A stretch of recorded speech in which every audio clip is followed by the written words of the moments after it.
Usually when we talk about a medical diagnosis, there is this inherent expectation of absolute precision. Right. We want it to be, like engineering. Exactly. You fall, you break your arm, the x-ray shows that stark, jagged white line on the black film, and the doctor just points and says, there it is. It is binary. It's totally clean. Yeah, and we crave that kind of visible, categorized certainty in almost every aspect of our lives. We really do. We want the diagnostic muddy waters cleared up immediately, particularly when trying to figure out if we are on the right path in life. I mean, ambiguity is just uncomfortable. It really is.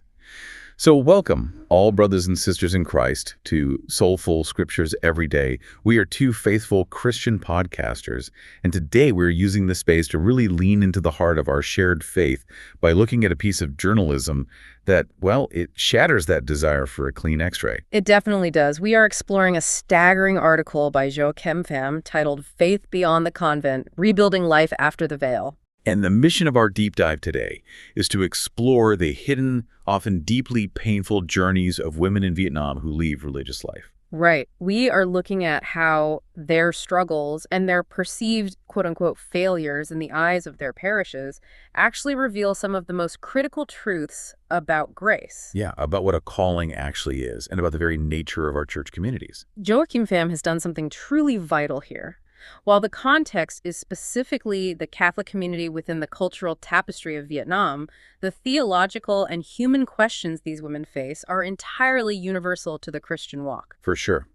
Because we are examining that terrifying murky space between what we assumed was God's ultimate blueprint for our lives and the unexpected, sometimes heartbreaking redirection that reality forces upon us. Exactly. It is an exploration of the severe tension between human judgment and divine providence. Let me be upfront with you, though. The stories we are unpacking today are heavy. You're going to hear things that will likely frustrate you regarding how we, as the body of Christ, can sometimes mistreat our own members. Yeah, it's tough to hear.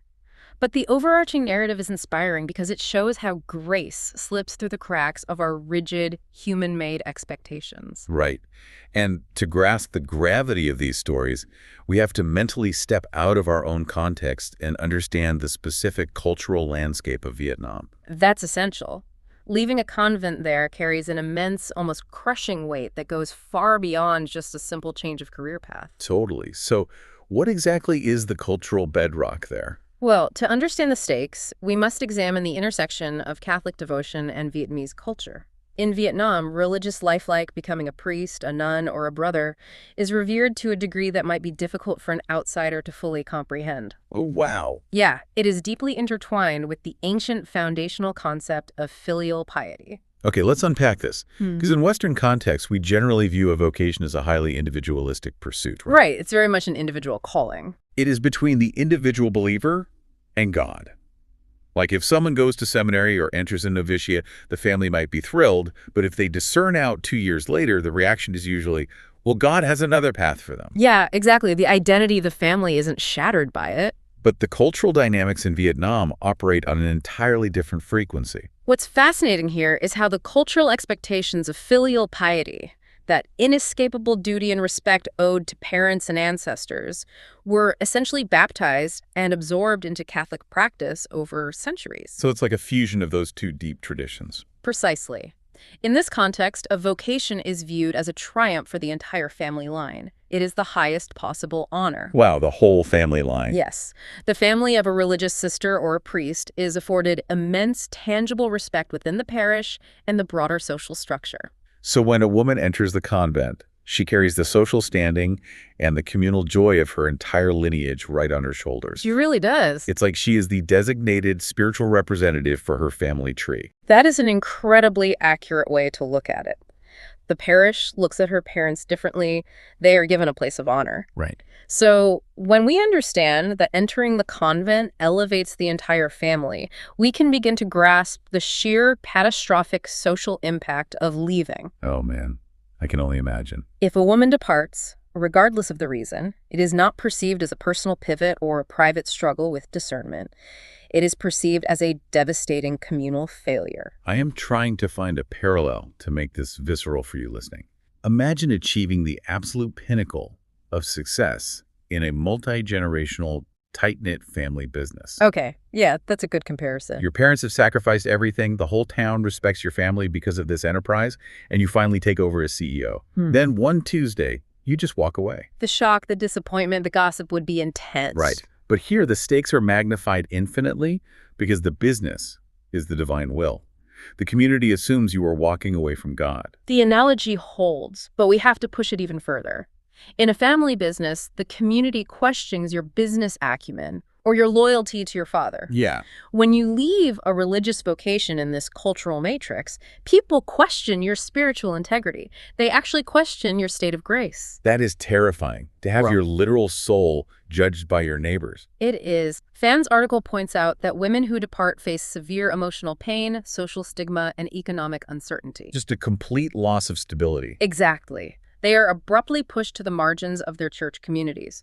The reverence that insulated their families evaporates instantly, replaced by suspicion, shame, and incessant whispers. The paradox here is agonizing. You leave the convent, you are entirely unmoored, and the place you're supposed to go for sanctuary, your local parish, is the exact place judging you the harshest. That's a tragic irony. The sanctuary becomes the site of your social execution. And the stigma is not merely sociological theory, right? It has a devastating impact on real lives. We're talking real people, not just concepts. Right. Fan brings this out of the theoretical by sharing the stories of women who experience this exclusion firsthand. We need to look at the specific mechanics of how these departures happen. Because the community often assumes a simple loss of faith, when the reality is incredibly complex. It's rarely that simple. Let's dive into the first story, focusing on Therese Thuy alone. She left her religious congregation at the age of 24. Right, very young. And she had already professed temporary vows, meaning she was deeply embedded in the life of the community. She fully expected to continue her formation to final vows. But she left due to internal community tensions. Right. She described an environment plagued by favoritism and a distinct lack of understanding from a superior.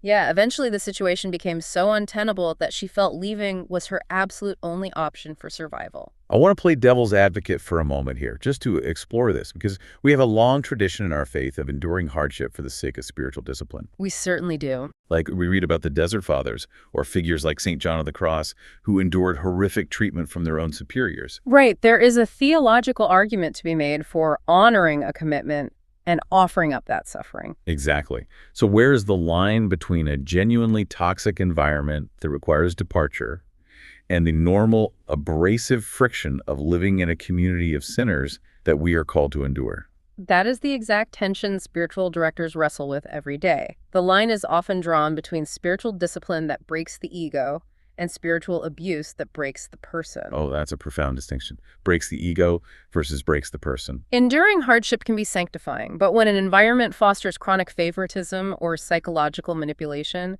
it ceases to be a crucible for holiness. It just becomes an obstacle to grace. Yeah, and Lone recognized that the environment was destroying her spiritual and mental well-being. Leaving in that instance is not a failure of endurance. It is an exercise in mature discernment. It is recognizing that the institution is failing its own mandate. Here's where it gets really interesting and, well, uncomfortable. We elevate convents, monasteries, and parishes to these pristine heights. We absolutely do. We operate under this collective illusion that once you put on a habit or step behind the convent walls, human psychology, petty politics, and sin just magically disappear at the threshold. That idealization does a massive disservice to the people actually living the religious life. Convents are communities of flawed humans. Right. Wherever you have humans, you have the potential for conflict. But because the laity projects perfection onto the religious, Lone's departure was utterly incomprehensible to her community back home. She returns home at 24, completely unsure of how to rebuild her life. And instead of the parish wrapping their arms around her, she encounters quiet judgment. It's just devastating. And the burden wasn't even just on her. Her parents were terrified of the parish gossip. Right. The whole family feels it. She had to patiently explain her trauma to her own parents until they gradually respected her decision.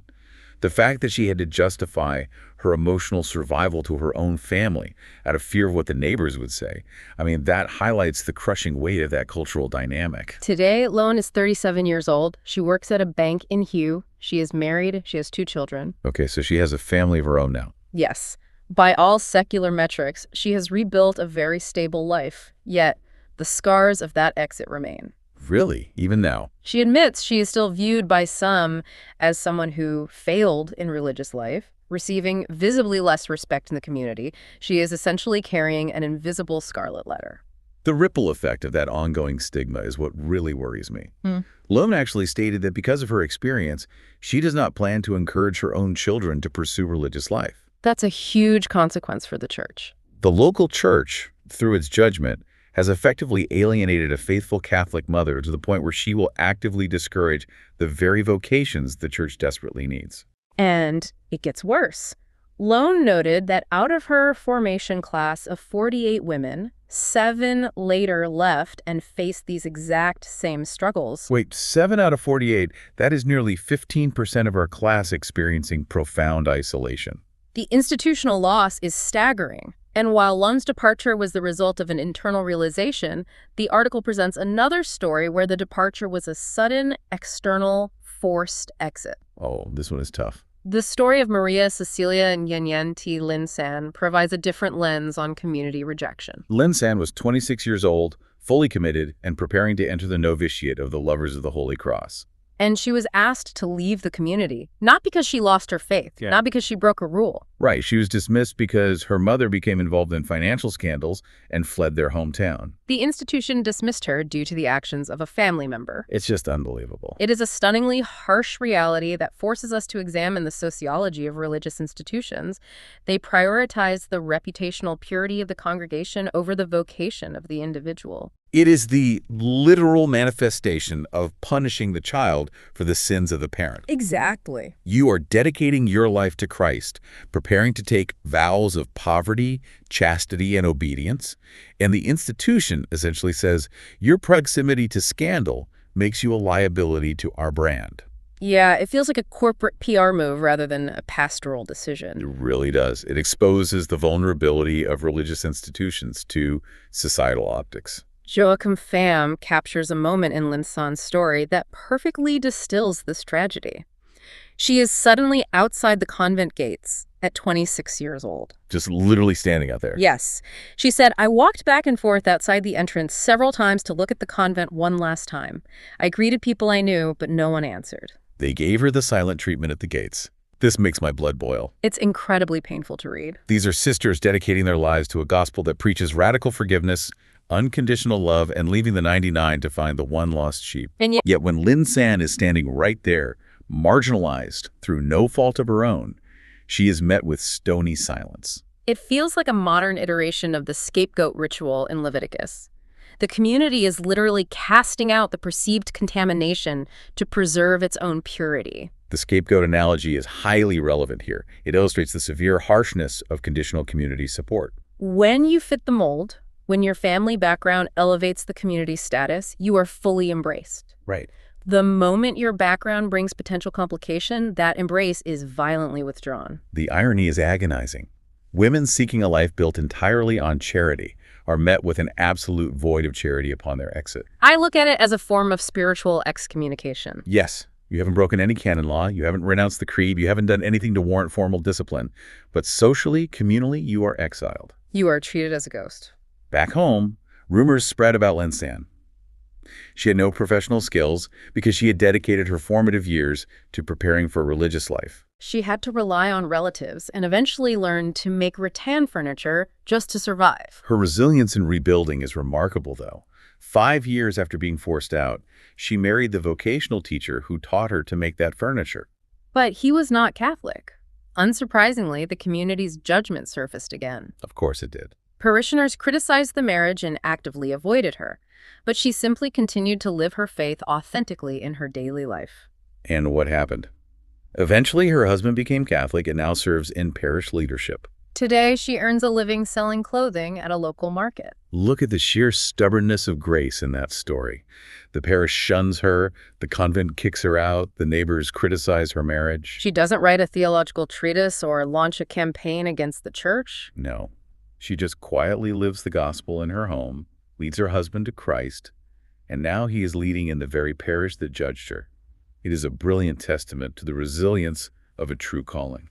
Yet even with that redemptive arc, San admits she still sometimes feels ashamed about leaving. That lingering shame is the most insidious part of the stigma, isn't it? It really is. It forces the individual to internalize the community's false judgment.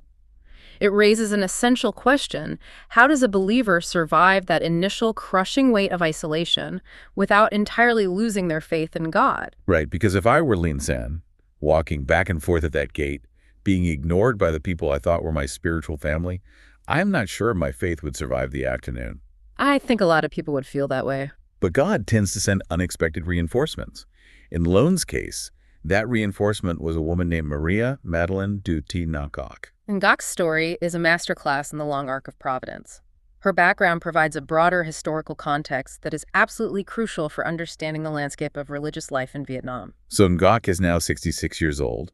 She entered the Daughters of Our Lady of the Visitation back in 1974. And the date there is the hinge of her entire life, Yeah. 1974. Yeah, things were about to change dramatically. If we connect this to the bigger picture, we have to look at the political upheaval following the fall of Saigon in 1975. The new government viewed the Catholic Church with immense suspicion.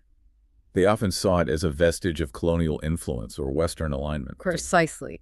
In 1977, just as Ngak was preparing to profess her first vows, government authorities ordered her community to be entirely dispersed. Wow.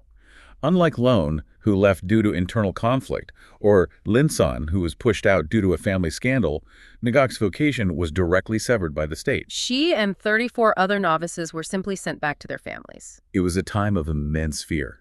The state created an entire generation of displaced religious. These were women who were fully formed, fully committed to the monastic life, and abruptly thrust back into a society where their religious identity made them targets. The article details how these women struggled just to survive. Many were forced into manual labor in sewing factories, or sent to develop new economic zones in harsh, remote areas. Ngak joined groups of farmers digging irrigation canals and doing backbreaking work in the rice fields. And, because Catholics were treated with deep suspicion, she would consistently receive the lowest work evaluations from the authorities, regardless of her actual labor output. It was systemic marginalization. She was stripped of her vocation, thrust into grueling labor, and then actively penalized for her religious identity. She noted, "Still, I accepted the work just to have food to eat." It is a stark reminder of the sheer survival mode believers endure when political realities turn against them. There is a deep theology of the hidden life here, mirroring the years Jesus spent in Nazareth. That's a beautiful way to see it. Ngak was living the hidden life in the mud of an irrigation canal. But the state could not kill her calling. Over time, she realized she would likely never return to formal religious life. In 1983, she married. Right, and she raised 5 children, one of whom is actually now a Redemptorist brother, and has 7 grandchildren. She states she is happy with her vocation to family life, but the initial calling didn't vanish, it simply adapted. In 2010, Ngak joined a lay Carmelite association.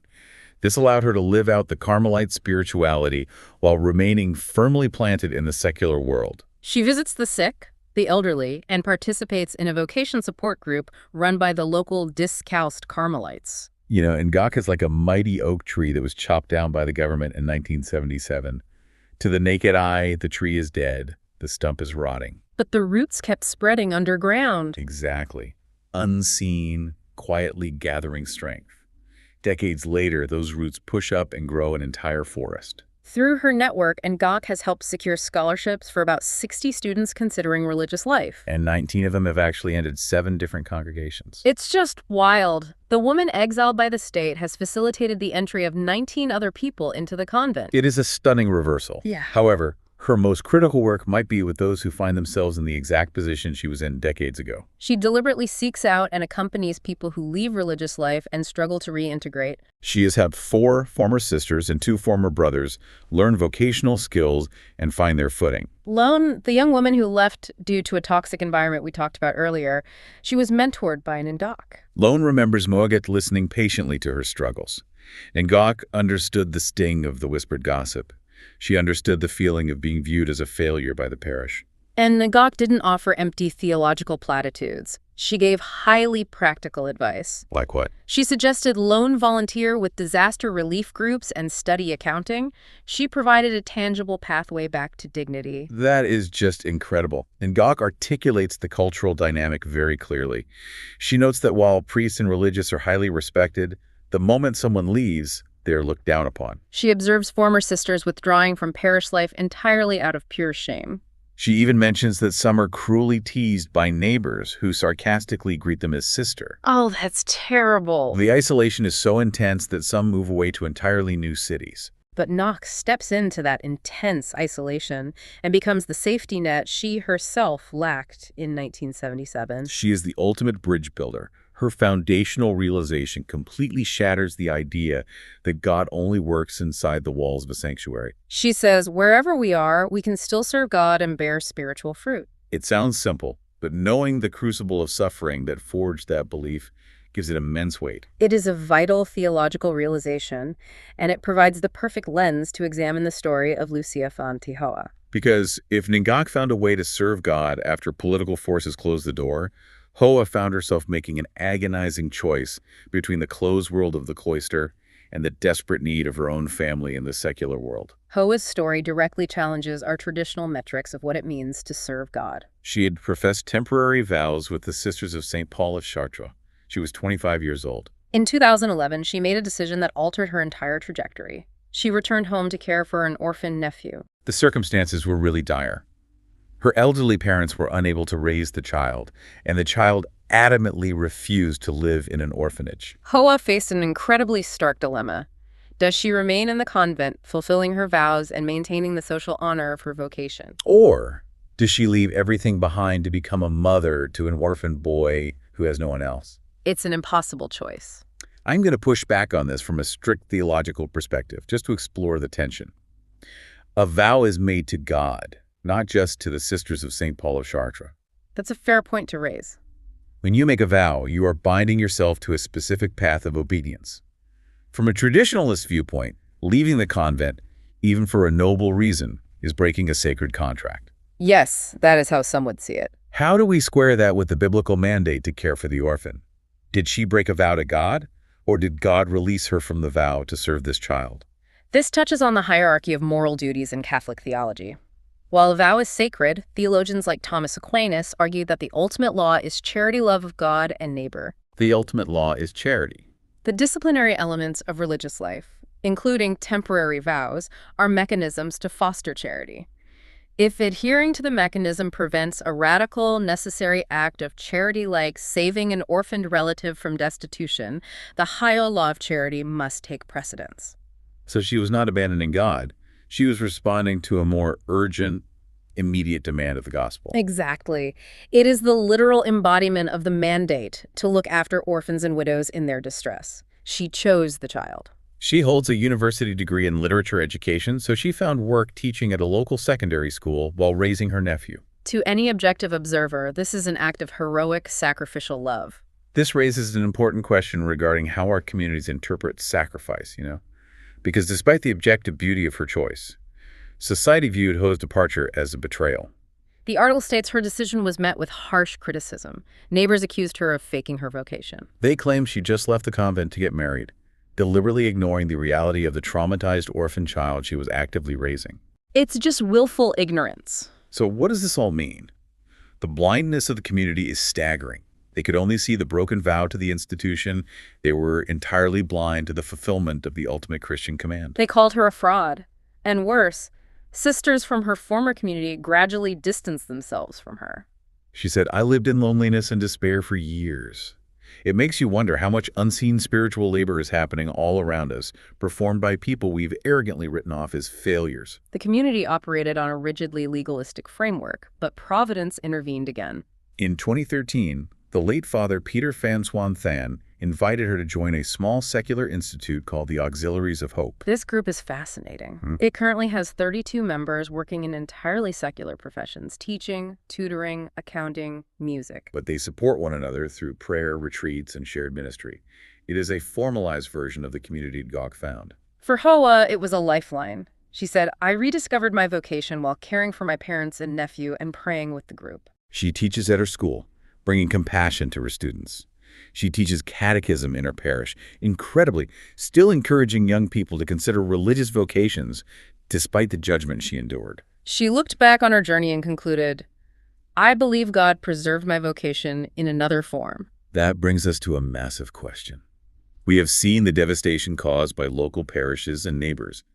But is the broader church hierarchy recognizing this dynamic? Right, are the leaders stepping up? Are the institutions realizing the immense harm being done and the incredible spiritual wealth they are alienating by allowing this stigma to persist? Yes, and this is where we see a seismic shift occurring within the institutions themselves.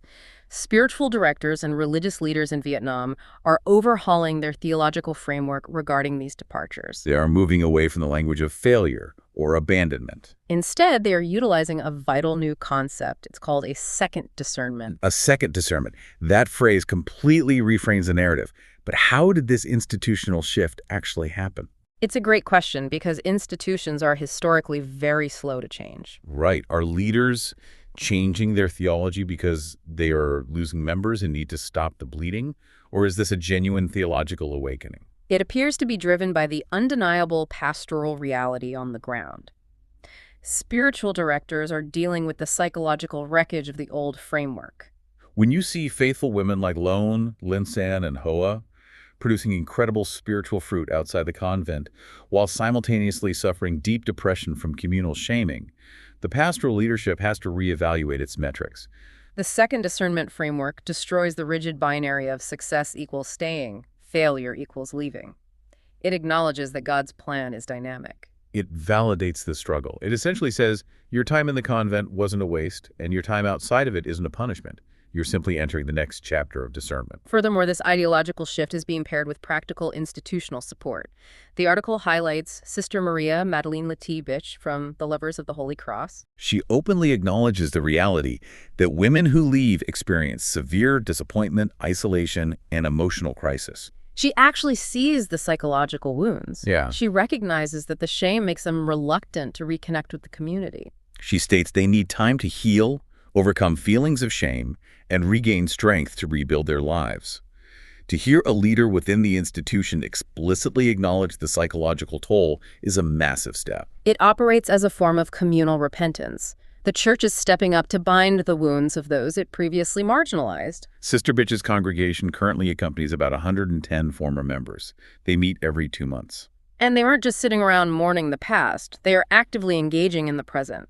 They meet for prayer, scripture reflection, and vitally charitable activities. They visit the sick, assist disaster victims, and tutor poor children. They are actively being the church out in the secular world. They also support one another materially when someone faces hardship and offer mass intentions for deceased members to maintain solidarity.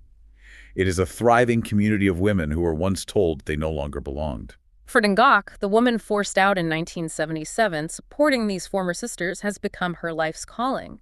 She said, "When my path to religious life closed, I realized God was leading me on another road." The institutional support we are seeing now, through programs like Sister Bitches, is the formal ecclesial recognition of what Ngoc learned in the rice fields decades ago. Grace cannot be contained by walls, and a calling cannot be extinguished by a change of address. Looking at the tapestry we've uncovered today, Lone, Linsan, Ngoc, and Ahoa, 4 women whose lives took turns they never anticipated. They faced closed doors, government dispersal, forced exits, and agonizing neighborhood gossip.